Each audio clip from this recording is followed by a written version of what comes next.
NCERT first chapter रासायनिक अभिक्रियाएं और समीकरण। तो बच्चों आज हम पढ़ते हैं रासायनिक अभिक्रियाएं और समीकरण के बारे में। इससे कुछ एक नंबर के प्रश्न आपके एग्जाम में आ सकते हैं, तो आज हम समझते हैं पॉइंट टू पॉइंट। तो बच्चों पॉइंट 1, रासायनिक परिवर्तन को भी रासायनिक अभिक्रिया कहा जाता है। तो आपसे क्वेश्चन किया जाता है कि रासायनिक अभिक्रिया किसे कहते हैं, तो इसका आंसर होगा रासायनिक परिवर्तन को भी रासायनिक अभिक्रिया कहा जाता है। रासायनिक अभिक्रिया के दो भाग होते हैं, पहला अभिकारक और दूसरा उत्पाद। आपसे अगर क्वेश्चन पूछा जाता है कि रासायनिक अभिक्रिया के कितने भाग होते हैं और उनके बारे में लिखो, उनका नाम लिखो, तो रासायनिक अभिक्रिया के दो भाग होते हैं, पहला अभिकारक, दूसरा उत्पाद। वे पदार्थ जिनमें रासायनिक अभिक्रियाओं के द्वारा रासायनिक परिवर्तन होता है वो अभिकारक कहलाते हैं। अब आपसे क्वेश्चन किया जाएगा कि अभिकारक क्या है या अभिकारक किसे कहते हैं, तो इसका आंसर आपको लिखना है वे पदार्थ जिसमें रासायनिक अभिक्रिया के द्वारा रासायनिक परिवर्तन होता है उसे अभिकारक कहते हैं। अब आपसे क्वेश्चन किया जाएगा उत्पाद किसे कहते हैं, तो इसका आंसर होगा अभिक्रिया के दौरान नए बनने वाले पदार्थ उत्पाद कहलाते हैं। आप लिख सकते हैं कि अभिक्रिया के दौरान नए बनने वाले पदार्थ को उत्पाद कहते हैं। पॉइंट नेक्स्ट, शब्द समीकरण में अभिकारकों के उत्पाद में परिवर्तन को उनके मध्य एक तीर का निशान लगाकर दर्शाया जाता है।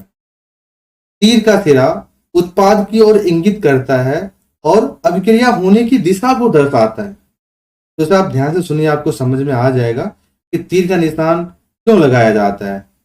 अभिकारकों के बीच योग प्लस का चिन्ह लगाकर उन्हें बाईं ओर LHS लिखा जाता है। इसी प्रकार उत्पादकों के बीच भी योग प्लस चिन्ह लगाकर उन्हें दाईं ओर RHS लिखा जाता है। तो LHS और RHS का कंफ्यूजन आपका दूर हो गया होगा। LHS क्या होता है, RHS क्या होता है। शब्दों की जगह रासायनिक सूत्र का उपयोग करके रासायनिक समीकरणों को अधिक संक्षिप्त और उपयोगी बनाया जा सकता है। तो आपसे क्वेश्चन किया जाता है, आप समझ सकते हैं कि रासायनिक समीकरण क्या है। तो शब्दों की जगह जो हम शब्द लिखते हैं उसके जगह रासायनिक सूत्र का उपयोग करके रासायनिक समीकरण को अधिक संक्षिप्त यानी शॉर्ट में लिख सकते हैं। उतना शब्द लिखने की जरूरत नहीं है, उसका सूत्र हम लिख देंगे तो रासायनिक समीकरण कहलाएगा। एक रासायनिक समीकरण का एक रासायनिक अभिक्रिया का प्रतिनिधित्व करता है। एक रासायनिक समीकरण होता है वो रासायनिक अभिक्रिया का क्या करता है, प्रतिनिधित्व करता है। प्रत्येक तत्व के परमाणु की संख्या तीर के दोनों ओर समान होते हैं। तो दोनों चाहे LHS हो या RHS हो, तीर के दोनों साइड का परमाणु संख्या जो होता है वो समान होता है। अब असंतुलित रासायनिक समीकरण को कंकाली समीकरण कहते हैं। आपसे क्वेश्चन किया जाएगा कि कंकाली समीकरण किसे कहते हैं, तो इसका आंसर लिखना है आपको असंतुलित रासायनिक समीकरण को कंकाली समीकरण कहते हैं। द्रव्यमान संरक्षण के नियम को संतुष्ट करने के लिए रासायनिक समीकरण को संतुलित किया जाता है। तो क्वेश्चन पूछा जाएगा रासायनिक समीकरण को क्यों संतुलित किया जाता है, तो इसका उत्तर होगा द्रव्यमान संरक्षण के नियम को संतुष्ट करने के लिए, उसे सेटिस्फाइड करने के लिए रासायनिक समीकरण को संतुलित किया जाता है। द्रव्यमान संरक्षण के नियम हम समझते हैं। द्रव्यमान संरक्षण के नियम, किसी भी रासायनिक अभिक्रिया में द्रव्यमान का ना तो सृजन होता है और ना ही विनाश होता है। पॉइंट 2, किसी भी रासायनिक अभिक्रिया के उत्पाद तत्वों का कुल द्रव्यमान अभिकारकों तत्वों के कुल द्रव्यमान के बराबर होता है।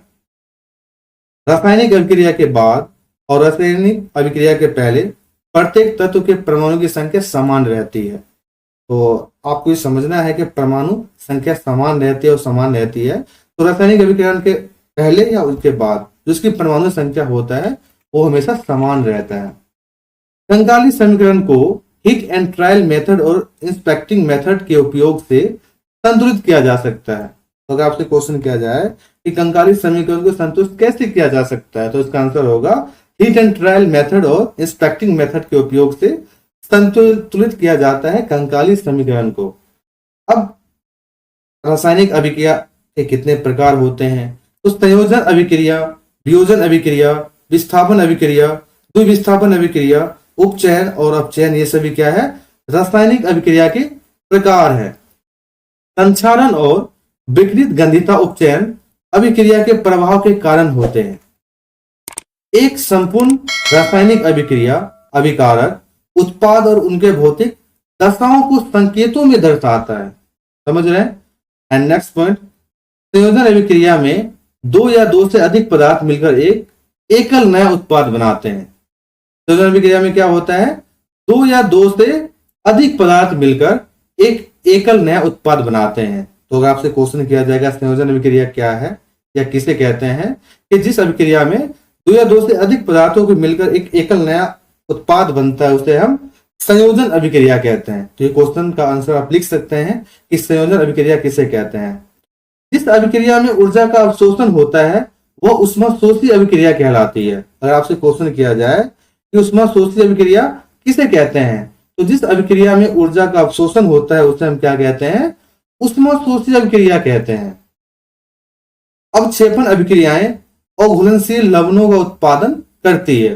जो अवक्षेपण अभिक्रियाएं हैं वो अघुलनशील लवणों का उत्पादन करती है। अब समझते हैं द्विस्थापन अभिक्रिया क्या है। अगर आपसे क्वेश्चन पूछा जाए कि द्विस्थापन अभिक्रिया क्या है, कि जिस अभिक्रिया में दो भिन्न अणुओं या अणुओं के समूहों के बीच आयनों का आदान प्रदान होता है, उसे हम क्या कहते हैं? द्विस्थापन अभिक्रिया। तो अगर आपसे क्वेश्चन किया जाए कि द्विस्थापन अभिक्रिया किसे कहते हैं, कि जिस अभिक्रिया में दो भिन्न अणुओं या अणुओं के समूहों के बीच में आयनों का आदान प्रदान होता है, उसे हम द्विस्थापन अभिक्रिया कहते हैं। अभिक्रिया में पदार्थ से ऑक्सीजन या हाइड्रोजन का योग अथवा ह्रास भी होता है। कोई भी अभिक्रिया किया जाता है तो पदार्थों से क्या होता है? ऑक्सीजन या हाइड्रोजन का योग अथवा ह्रास भी होता है, या तो बढ़ जाएगा या तो घट जाएगा।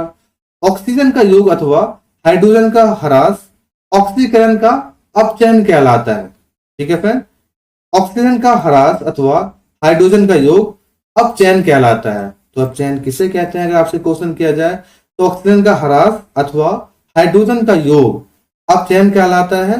और अगर आपसे क्वेश्चन पूछा जाए कि ऑक्सीकरण या उपचयन किसे कहते हैं, इसमें आपको लिखना है ऑक्सीजन का योग अथवा हाइड्रोजन की ह्रास। तो आप यहाँ पे डिफरेंस समझिए, ऑक्सीजन का योग अथवा हाइड्रोजन का ह्रास उसे अपचयन कहते हैं, और जिसमें ऑक्सीजन का ह्रास यानी इसका उल्टा हो गया, ऑक्सीजन का ह्रास अथवा हाइड्रोजन का योग अपचयन कहलाता है। तो आप उपचयन अपचयन समझ गए होंगे। एंड अब समझते हैं विस्थापन अभिक्रिया। अगर आपसे क्वेश्चन पूछा जाए कि विस्थापन अभिक्रिया किसे कहते हैं, तो इसका आंसर आपको लिखना है कि जब कोई तत्व किसी यौगिक से किसी दूसरे तत्व को विस्थापित करता है तो विस्थापन अभिक्रिया होती है। विस्थापन अभिक्रिया कैसे होती है? कि जब कोई तत्व किसी यौगिक से किसी दूसरे तत्व को विस्थापित करता है तो उसे हम विस्थापन अभिक्रिया कहते हैं, विस्थापन अभिक्रिया होती है। विस्थापन अभिक्रिया में एक अधिक अभिक्रियाशील तत्व कम अभिक्रियाशील पदार्थों को विस्थापित कर देता है, जैसे आयरन, जिंक और कॉपर को विस्थापित कर देता है, क्योंकि आयरन, जिंक और कॉपर से अधिक अभिक्रियाशील है। तो विस्थापन अभिक्रिया को हम दोबारा समझते हैं कि विस्थापन अभिक्रिया में एक अधिक अभिक्रियाशील तत्व अपने से कम अभिक्रियाशील पदार्थों को क्या करते हैं? विस्थापित कर देता है। जैसे आयरन, जिंक और कॉपर को विस्थापित कर देता है, क्योंकि आयरन, जिंक और कॉपर से अधिक अभिक्रियाशील है। अब द्विस्थापन अभिक्रिया क्या होता है? द्विस्थापन अभिक्रिया में आयनों का आदान प्रदान होता है। तो अगर आपसे क्वेश्चन पूछा जाए कि द्विस्थापन अभिक्रिया में क्या होता है, तो द्विस्थापन अभिक्रिया में आयनों का क्या होता है? आदान और प्रदान होता है। हमारे भोजन में ऑक्सीजन की वृद्धि से भोजन का उपचयन तेजी से होता है, जिसे हम विकृत गंधिता हो जाता है। अगर आपसे क्वेश्चन पूछा जाए कि विकृत गंधिता किसे कहते हैं, कैसे होता है, तो इसका आंसर लिखना है हमारे भोजन में ऑक्सीजन की वृद्धि से भोजन का क्या होता है? उपचयन तेजी से होता है, जिससे वो विकृत गंधिता हो जाता है। विकृत गंधित पदार्थों का गंध और स्वाद बदल जाता है। जो विकृत गंधित पदार्थ होता है उसका गंध और स्वाद क्या होता है? बदल जाता है। जैसे हम भोजन करते हैं, उसका स्वाद और उसका गंध अलग होता है, उसकी खुशबू अलग होती है। जैसे भोजन ऑक्सीजन के माध्यम से भोजन का जब पाचन होता है तो उसका गंध और स्वाद चेंज हो जाता है, परिवर्तित हो जाता है। तो बच्चों, ये आपका चैप्टर फर्स्ट का ये आपका कुछ 1 नंबर का प्रश्न उत्तर है, जिसे आप बढ़िया से समझ लीजिए। वीडियो को आप दोबारा देख सकते हैं, जिससे आपको ये सारे पॉइंट्स क्लियर हो जाए।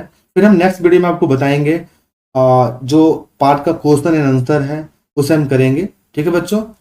तो बच्चों, आपको हमारी वीडियो पसंद आए तो प्लीज़ वीडियो को लाइक कर दीजिए, चैनल को सब्सक्राइब कर दीजिए और आप बेल आइकन को आप अभी दबा दें, जिससे आपको हमारी लेटेस्ट वीडियो मिलता रहेगा। तो चलिए मिलते हैं इस वीडियो के सेकंड पार्ट में, क्वेश्चन आंसर हम पढ़ेंगे। तब तक के लिए जय हिंद, जय भारत।